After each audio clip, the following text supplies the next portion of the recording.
Hello, welcome to my scalp cooling video. I wanted to share this video because I figure the more information that's out there, the better. In February 2021, just this year, I was diagnosed with HER2 positive breast cancer. And since the breast cancer had spread to my lymph node, it was classified as stage 2 breast cancer. I was given the opportunity to participate in a clinical trial. Typically, when you have a situation like mine, you are given AC chemo, also known as the Red Devil, and that is known as the Red Devil for two reasons. Number one, the medication, one of the medications they give you is bright red, like fruit punch, like the Kool-Aid fruit punch. That's what it looks like. And number two, Red Devil, they're calling it that because of the harsh side effects. So typically, that's what you get when you have a situation like mine. This clinical trial, what they're going to do is different. They're going to give you Taxol, a Taxol regimen with Herceptin and Perjeta as well on every third week. Those two you get. And then the Taxol you get weekly. But anyhow, so they're going to give you a Taxol regimen, which is not as harsh. It's a more mild chemo treatment than the Red Devil. So that's what the clinical trial was all about. And the reason I tell you this is because it comes into play when you're talking about scalp cooling. How well the scalp cooling works is going to have various factors. One of those factors is going to be, the different types of chemotherapy that you may be receiving. So that's why I bring this bit up about the clinical study and the fact that I had the Taxol with the Herceptin and Perjeta for the first 12 weeks, and I didn't have the AC. So the goal of the clinical trial is that if the Taxol regimen works well enough, then you can move on to surgery and wrap up your cancer journey.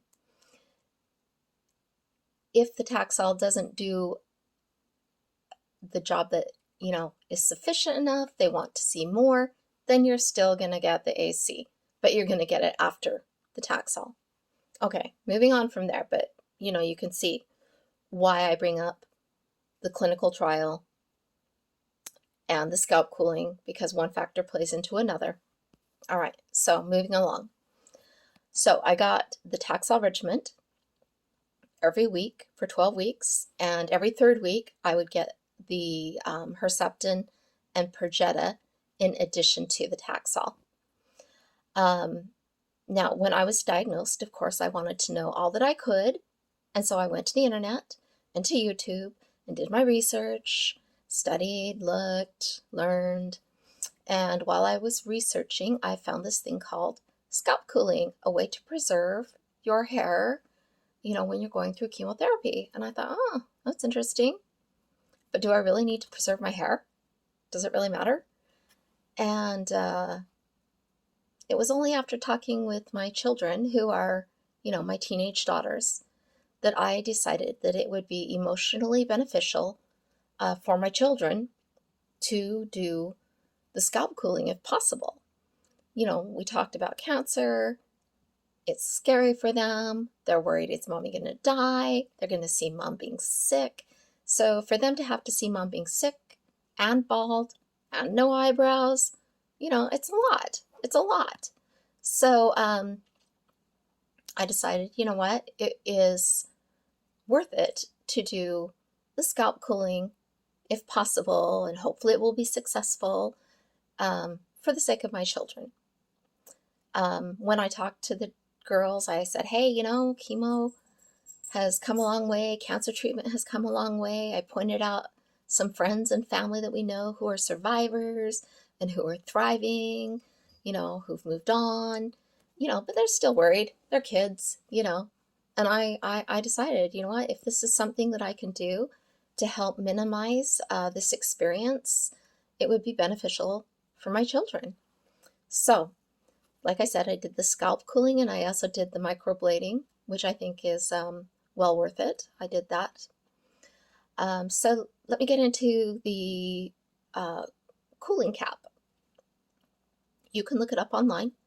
The particular type of cooling cap that I used is the Paxman cooling cap. And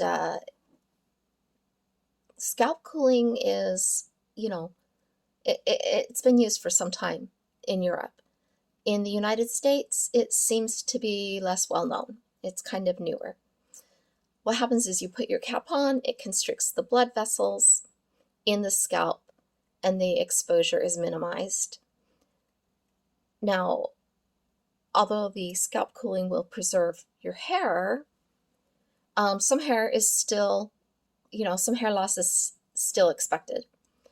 Now, I believe the scalp cooling remains maybe less known in America for two reasons. Number one, the results vary. I have naturally a nice, fairly thick head of hair, and even though I did lose hair, it's not really noticeable. And I'm very pleased with my results. I think my hair held up quite well. So that's one thing, is the results do vary. And as I said in the very beginning, based on the type of chemotherapy you have, that can be a factor that plays into the whole overall scenario. The other thing is insurances vary. Some cover it, some don't. You have to do your own homework and find out if your insurance is going to help you out with this or not. If you do decide this is something that you want to pursue, you want to do some research and, find out what programs are out there, because there are programs that will provide financial assistance. And, the degree that they may provide financial assistance depends on a variety of factors. So do your homework. This is something I think I brought up to my oncologist. I don't think they brought it up to me. When I brought it up, they were familiar with it, but I don't recall them bringing it up to me. This is how it goes when I do my scalp cooling. I go to chemotherapy. I go into the bathroom. I take with me my cooling cap, a towel, and some paper towels. I put my head under the faucet in the bathroom, because this isn't a hair salon. They don't have, those facilities. So I put my hair under the faucet and wet my hair quite a bit. I get it very wet. Some people say you can just use the mister and spray your hair and get it damp. I prefer to get my hair very wet. And, and then I put my cooling cap on and I go into my chemo suite and sit down. They hook me up to the machine and they get it started, and there's a cooling solution that runs through the tube and it runs through the cap, and it makes your head very cold. It's not exactly comfortable. It really isn't. But, it's bearable.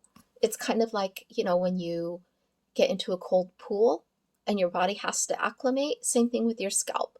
Your scalp has to acclimate, and, after 10 minutes or so, 15 minutes, you're kind of like, okay, it's not so bad. And they also can give you medication to help you with, with that whole process and your comfort level. Another thing to know is that the providers don't expect them to know the specifics of what you need with your cooling cap. Cooling caps come in different sizes. They're going to expect that you know how to put it on, you know how to fit it. They may expect that you know what the pre-cooling period is, then you have the chemotherapy, and then you have the post-cooling period. And they may expect that you know those time frames. I believe with my particular cooling cap, it's a 30-minute pre-cooling, then you have the chemotherapy, and you do not start the chemotherapy until your pre-cooling period, has been satisfied. And then you do your chemotherapy, and then you do your post-cooling period. So I believe the post-cooling period was an hour. But again, do not expect your nurses or chemotherapy staff to know those specifics. It's still here, new here in the US, kind of. Like my chemotherapy staff, like they'd heard of it, but they didn't know how to fit my cap, and and you know, some of them knew about the pre-cooling period and how long, some didn't, and so on. So be responsible, know what you need to know. Don't expect them to. Let's see, do your research, find out if it's a good option for you. I feel like it was a good option for me. I think it was successful. I would give it a 2 thumbs up. Again, many factors come into play. Like I said, I have a naturally fairly good amount of hair. And so I did lose hair, but you know, like I said, I started out with a good amount anyway. And also I was doing the Taxol, which is more mild than AC. Now, I told you about the clinical trial. Hopefully if the trial is successful, you know, you can go on to your surgery. You don't need AC. So my clinical trial went well. We had good results, but the cancer that is in the lymph node, they want to see further eradication of the cancer cells in that lymph node. So I am going to go on to AC, and when I do, I very well may lose, you know, the hair that's held up so nicely for me. But you know what? I still feel like it was a success because this bought me, you know, 12 weeks of chemotherapy time with my hair. It bought me some emotional peace for my children. Overall, I would say it's a success, and I'm pleased with it. That's not to, you know, disregard the significance of the fact that many factors come into play, but that is my experience with the Paxman scalp cooling.